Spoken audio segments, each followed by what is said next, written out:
안녕하십니까. 와인 읽어주는 남자 이건구입니다. 오늘은 외부라서 약간 놀라셨죠? 네, 아기들에게 동화책 읽어주고 좀 나왔습니다.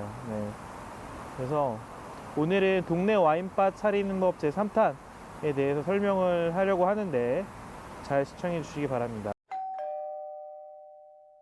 저는 지금 외부에 나와 있는데, 외부에 나와 있으면은 예전에는 이렇게 카메라 들고 다니면 약간 이상하게 쳐다봤지만, 또라이 취급 당했지만, 지금은 유튜브 각이란 걸 사람들이 많이 알고 있기 때문에 괜찮은 것 같습니다.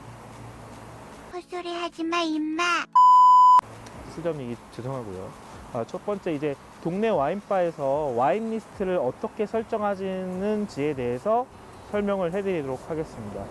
기본적으로 와인 리스트 같은 경우에는 사실은 많을수록 좋아요. 많을수록 좋은데, 동네 와인바 같은 경우에는 자본이 굉장히 제한적이기 때문에 조금 와인 리스트를 줄일 수밖에 없어요. 그리고 동네에 오시는 분들 대부분이 와인에 엄청나게 애호가가 아니기 때문에 여러분들이 굳이 와인 리스트를 좀 다양하게 포섭할 필요는 없습니다. 좀 한 30개에서 50개 정도만 여러분들이 잘 포진해 갖고 계시면은 굳이 100개, 200개 리스트가 아니더라도 그 주변에 동네에 있는 와인 애호가들이나 아니면 이제 막 와인을 배우고 싶어 하는 그런 사람들을 충분히 끌어다닐 수 있는 그런 리스트가 되는 거겠죠. 즉, 첫 번째는 동네 와인바일수록 와인 리스트가 다양해서는 안 된다. 30개에서 50개 정도면 적당하다라는 게 포인트가 되도록 하겠습니다.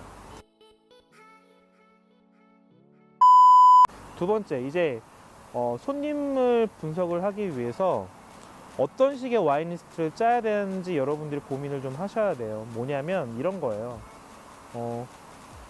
예를 들어서 동네의 대부분의 사람들이 레드 와인을 좋아하는데 굳이 스파클링을 갖다 놓을 필요는 없겠죠. 그리고 동네의 대부분의 와인을 좋아하시는 분들이 보르도나 아니면 칠레 와인을 좋아하는데 부르고뉴 와인을 갖다 놓을 필요는 전혀 없겠죠. 마찬가지로 여러분들이 상권 분석을 좀 하셔야 돼요. 주변에서 어떤 와인들이 잘 팔리는지, 스파클링이 많이 팔리는지, 아니면 화이트 와인이 많이 팔리는지, 아니면 레드 와인이 많이 팔리는지, 이런 식으로 뭔가 공부를 한 다음에 이 준비를 해야 됩니다. 특히나 이제 20대들 분들 같은 경우에는 스파클링의 어떤 소요가 좀 높은 편이고, 우리가 흔히 얘기하는 그 달달구리라고 하는 모스카토 다스티의 어떤 소요층이 되게 높은 반면에 30대, 40대, 특히 50대 아저씨들은 대부분 앉자마자 레드 와인을 시킵니다. 네. 그렇기 때문에 그런 부분들에 있어서 여러분들이 조금 제대로 된 시장 조사를 한 다음에 와인 리스트를 짜줘야 되지 않나, 이렇게 판단은 바고. 그리고 다짜고짜 레드 와인 시키시는 분들한테는 좀 꿀팁이 있어요. 뭐냐면 화이트 와인이나 스파클링 와인을 먼저 추천드리는 겁니다. 그렇게 되면은 조금 화이트 와인이나 스파클링 와인 같은 경우에 가볍기 때문에 한 병에서 2병 정도 시킬 가능성이 굉장히 높습니다. 그래서 여러분들이 하실 때는 화이트 와인이나 스파클링 먼저 추천한 다음에 레드 와인 추천해라. 그 다음에 할 거는 이제 생각보다 싸다 메뉴를 여러분들이 만들어야 돼요. 생각보다 싸다 메뉴가 뭐냐면 이런 거예요. 이거 나 지난번에 어디서 12만원에 먹었는데 여기는 8만원이네. 나 이거 지난번에 어디서 10만원에 먹었는데 여기 7만원이네. 뭐 이런 식의 와인 리스트를 구비를 하셔야 됩니다. 이게 뭐냐면 좀 대중적이고 시장에 많이 깔려있는 와인들을 레드 와인 하나, 샴페인 하나, 화이트 하나, 이렇게나 아니면은 샴페인 하나, 그 다음에 레드 와인 2개를, 좀 대중적인 와인을 굉장히 싸게 배치를 하는 거예요. 싸게 배치를 하게 되면 여기 와인바 같은 경우에는 생각 외로 굉장히 싸다라는 느낌을 줄 수가 있습니다. 아시겠죠? 어떤 느낌인지. 그런 식으로 준비를 하셔야 돼요. 손님들이 와서 여기 와인바 되게 비싸네, 이런 느낌이 아니라 내가 이거 지난번에 얼마에 마셨는데, 내가 이거 얼마에 마셨는데 여긴 굉장히 싸네. 그래서 대중적이고 좀 많이 알려지고 시장에 많이 깔린 와인, 이런 것들을 좀 저렴하게 준비하는 노하우가 필요합니다. 생각보다 싸다 와인 리스트를 만들 때에는 조금 와인 안주랑 같이 합쳐가지고 한 7만원에서 8만원 정도 구성하는 게 좋아요. 이렇게 구성을 하다 보면 내가 치즈 안주에다 와인까지 먹었는데 8만 원밖에 안 나왔네. 요게 포인트가 되거든요. 이런 식으로 접근을 하시는 거예요. 이런 식으로 접근을 하셔가지고 최대한 여기 가격이 굉장히 바가지가 아니라 합리적이다라는 인식을 주는 게 매우 중요합니다. 아시겠죠? 네. 그 다음에 해야 될 거는 이제는 어떤 품목을 여러분들이 이제 판매를 하겠다라고 정했으면은 그 품목에 대한 딜을 만드셔야 됩니다. 딜이 뭐냐면 수입사 있죠. 수입사 혹은 도매상한테 얘기를 하시는 거예요. 내가 이 와인을 3개월 동안 120병을 매입을 할 테니까 너네가 좀 세일을 해달라. 보통은 유명한 이제 수입사나 아니면은 도매상 같은 경우에는 세일을 그다지 많이 해주진 않습니다. 뭔가 개런티를 해야지 세일을 해주거든요. 이런 부분들에 있어서 여러분들이 잘 활용하시려면 3개월이나 혹은 6개월 정도의 기간을 두고 수량을 개런티를 하는 거예요. 내가 3개월 동안 120병 팔아줄게. 혹은 6개월 동안 240병 팔아줄 테니까 나에게 세일을 내달라. 이런 식으로 설득을 하셔야 됩니다.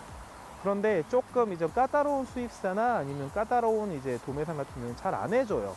이럴 때 여러분들이 쓸 수 있는 치트키가 있죠.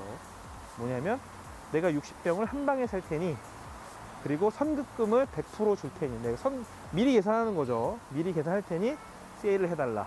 보통 해줍니다. 이렇게 되면 보통은 해줍니다. 왜냐면 그 수입사나 아니면 도매상 입장에서는 현금이 돌기 때문에 보통은 해줍니다. 그리고 리스크가 없는 거잖아요. 채권을 회수하지 못한다는 리스크가 없기 때문에 굉장히 긍정적으로 해주는 경우가 허다합니다.